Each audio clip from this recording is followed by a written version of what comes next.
But here's what other people said. All right.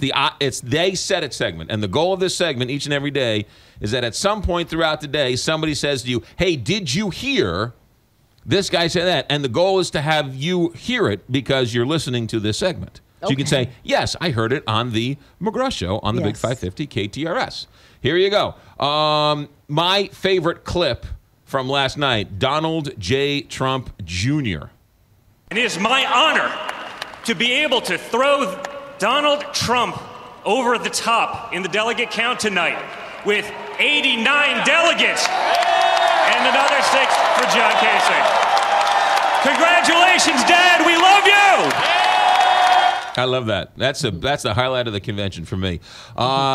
History was made yesterday, and Paul Ryan, Speaker of the House, said it. The chair announces that Donald J. Trump, having received a majority of these votes entitled to be cast at the convention, has been selected as the Republican Party nominee for President of the United States.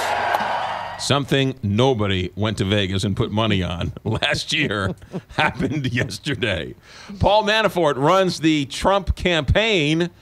All of this accusations about Melania's speech being plagiarized, who does he blame? Certainly we've noted that the Clinton camp was the first to get it out there in trying to say that there was something untoward about the speech that Melania Trump gave. It's just another example, as far as we're concerned, that when Hillary Clinton is threatened by a female, the first thing she does is try to destroy the person. That's Trump's campaign manager. Let's put in Corey Lewandowski here. Can we put in Corey Lewandowski here, who was Donald Trump's former campaign manager, who was fired, who is now working for CNN? What did he think of Melania's speech? Whoever signed off was the final sign-off that allowed this to go forward should be held accountable. And if it was Paul Manafort, he should be held accountable? Well, I think if it was Paul Manafort, he'd do the right thing and resign. You think Paul Manafort will resign if this comes to he being the last person to sign off on that? If he the last person saw this happen and has brought this on the candidate's wife, I think he would resign because I think it's the type of person he would be.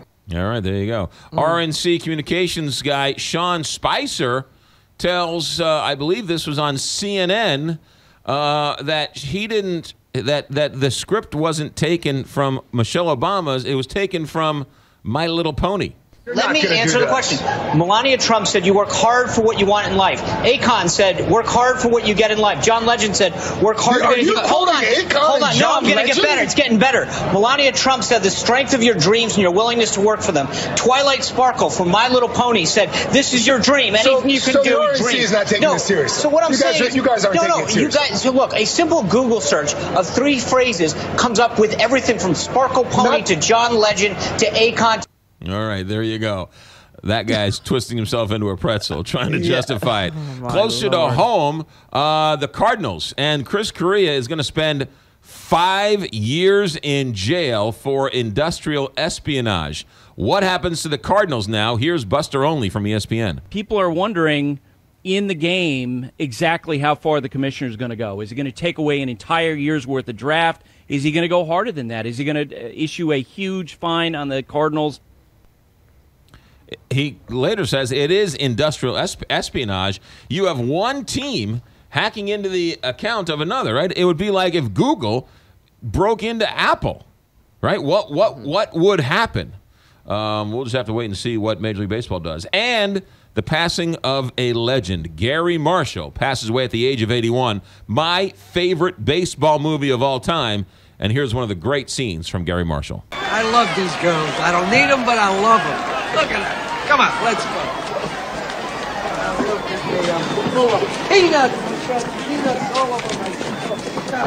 This is what it's going to be like in the factories, too, I suppose, isn't it? Men are back, Rosie. Turn in your rivets. We told them it was their patriotic duty to get out of the kitchen and go to work. And now when the men come back, we'll send them back to the kitchen. What should we do? Send the boys returning from war back to the kitchen? Come on. I love that line. Such a great line. Penny Marshall directed that movie. That was Gary Marshall, her brother, and A League of Their Own. Oh, that's interesting.